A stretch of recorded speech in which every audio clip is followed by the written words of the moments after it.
झांसी एक ऐतिहासिक नगरी है और मेरे पीछे जो गेट है ये बरसी गेट है। मुगल सल्तनत ने देश में 5 गेट बनवाए थे, उसमें से बरसी गेट फिलहाल अस्तित्व में है, बाकी 4 गेट अस्तित्व में नहीं है। ये तो बात हो गई मुगल सल्तनत की, लेकिन चूंकि अब हरियाणा में चुनाव है, झांसी के लोग किसको सत्ता में बैठाना चाहते हैं, झांसी की समस्याएं क्या है, समाधान कौन कर सकता है, कौन उनका पसंद का उम्मीदवार है, ये जानने के लिए हम झांसी हल्का पहुंचे हैं। जानते हैं हल्के की हकीकत और मिलते हैं हल्के के लोगों से। लगातार झांसी हल्के में चल रहे हैं हम और लोगों से मिल रहे हैं, जान रहे हैं हल्के की हकीकत। कुछ और लोग उनसे जानते हैं कि झांसी हल्के में क्या जोर है, कौन आगे कौन पीछे। झांसी हल्के से हैं आप लोग और क्या लगता है कि चुनावी मैदान में कौन आगे है कौन पीछे है? भारतीय जनता पार्टी आगे जी। कोई खास वजह है इसकी? भारतीय जनता पार्टी ने समाज के बहुत काम किए हैं, समाज की तेजी है, बिना खर्ची पर्ची नौकरी काम किए हैं, गांवों में बहुत ज्यादा विकास किए हैं। पार्टी ही है कि जो आपके उम्मीदवार हैं उनको भी आप लोग देख रहे हैं? पार्टी भी अच्छी है, बहुत अच्छी है, और उम्मीदवार भी हमारे बहुत अच्छे ईमानदार आदमी हैं, हर समाज के लिए काम करते हैं। आप भी झांसी से हैं? हाँ जी सर।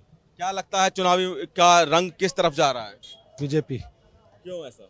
ऐसा सर, खेतों की गलियां भी पक्की बनवा दी और गांव में पानी के बहुत ज़्यादा विकास हैं। कच्चे गरीबों के कच्चे मकान, राशन कार्ड, और अपना ये रात को 12 बजे भी आके मिलते। सर मैंने एक बार प्रॉब्लम हो गई थी बहना साहब के, मैं रात में 12 बजे आके मेरे साथ चल के थाने मेरा काम करवा था सर, इसलिए हम बीजेपी के कायल हैं और बहना साहब के कायल हैं। आप झांसी हल्के से हैं आप लोग सारे, तो क्या आपको लगता है कि किस तरह के उम्मीदवार को आप इस बार चुनने जा रहे हैं? नो भाई साहब, राम राम, रामचंद्रपुरा गिराई से हम कल भी साथ में थे, मंत्री जी गए, ये नरेश यादव भी था, सब तो नहीं। क्या लग रहा है उम्मीदवार कैसा होना चाहिए आपका? उम्मीदवार तो जी बढ़िया है, बहना पड़ा था हमारा हाथ से मिल जाने, हम तो कहीं हम सारे उसके MP साहब के गलांडे पहले बीजेपी वाले को है, तो इस वर्ग आदमी नहीं मिलना हासी विनोद बहने पर का। तो पहली बात तो यह हमारे गाँव में फड़ा कर दी गिराए ना गिराए, तो ड्रेन बनाई पहले, तो फिर उनके सब पुल है। अच्छा, फिर गलियां खराब हो रही थी, 30.5 करोड़ किराए को दे दिए, स्पेशल किराए को कद जाके मेरा पढ़ ली पे मंडी बना दी, कौन भी सेंटर बनेगा जाके देख लो, और ये भी काम चालू है गलियां का फिलहाल। कौन सी विधानसभा है आप? झांसी विधानसभा से हैं आप लोग और वोटिंग का समय आने वाला है, कुछ सोचा है कैसा उम्मीदवार होना चाहिए, क्या किस तरह की खूबियां उम्मीदवार में होनी चाहिए? विनोद बहना जैसे अनुभवी उम्मीदवार को हम विजय बनाएंगे, जिन्होंने हर गांव में समान विकास के लिए पैसा दिया, हर खेतों की गलियों को पक्का करवाया, रस्तों को, और ये बहुत अच्छा अनुभवी है। और आने वाली केंद्र में भी सरकार और प्रदेश में भी सरकार बीजेपी की बनने वाली। इससे असर पड़ता है कि सेंटर और स्टेट में एक सरकार है को, तो क्या असर आपको लगता है, क्या फायदा होता है इससे? बिल्कुल असर होता है, सेंटर में सरकार है तो सरकार सेंटर का जो बजट है वो हरियाणा प्रदेश में सरकार बनेगी तो ज़्यादा देगा, और ज़्यादा पैसे देगा तो विधायक अपने हल्के में ज़्यादा लगाएगा। और अमीर चंद मक्कड़ का जो पोता है, इसके दादा ने जाट धर्मशाला पर सटे लेकर के जाट धर्मशाला को नहीं बनने दे रहा था, और ये तो PK चौधरी ने आकर के इसको बुनवा दिया। आज किस मुंह के लिए वोट मांग रहे हैं ये, इन्होंने तो अड़चने पैदा करी। हरियाणा की बात करें, हरियाणा में कांग्रेस का भी राज रहा, इनेलो भी रही, बीजेपी भी रही, सबकी तुलना कैसे करते हैं आप? तुलना हम बीजेपी की सबसे बढ़िया करते हैं। 1987 से हम बीजेपी के वर्कर हैं और हमारा काम इब की बार बना है। 16 बच्चे तो हमारे SI लगे, मेरे रिश्तेदार मेरे घर के लगे हैं 3 SI, और 12 बच्चे लगे हैं हमारे D ग्रुप में, बगैर पैसे बगैर रिश्वत है। और हम तो पार्टी के साथ हैं, पार्टी के साथ रहेंगे आखिरी सांस तक। बिना पर्चे खर्ची की बात बीजेपी कहती आ रही है, आप लोगों को लगता है कि ऐसा हुआ है? सर्वप्रथम मैं आपके सूर्या समाचार के दर्शकों को मेरा नमस्कार। आपने बहुत अच्छा सवाल किया। देखिए, निश्चित तौर पर हरियाणा में तीसरी बार भारतीय जनता पार्टी की हवा बह रही है, और अब पिछले जब से चुनाव प्रचार ने गति पकड़ी है, 3-4 कारण ऐसे हैं जो निश्चित तौर पर भारतीय जनता पार्टी को उन्होंने अब मजबूत किया है, और एक बहुत बड़े बहुमत के साथ भारतीय जनता पार्टी यहाँ सरकार बनाएगी। मैं 1 मिनट आपका लूँगा। इसमें सबसे बड़ा जो कारण है उसके 3-4 मुख्य कारण हैं।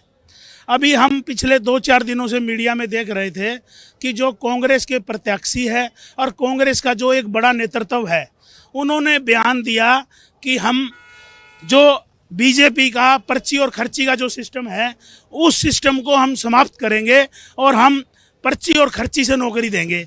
50 वोट दे दो, एक बच्चा लगा देंगे, 100 वोट दे दो, हम उससे बड़ी नौकरी दे देंगे।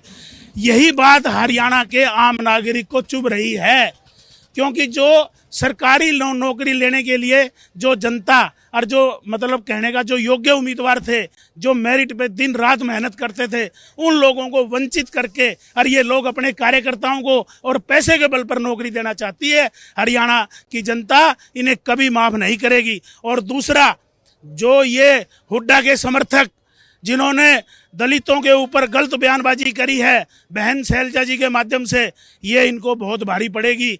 आज हर एक दलित में बहुत बड़ा रोष है कि कैसे ये समर्थक, जिनकी अभी सरकार भी नहीं है और बिना सरकार होने के बावजूद कैसे ये दलितों का शोषण करते हैं।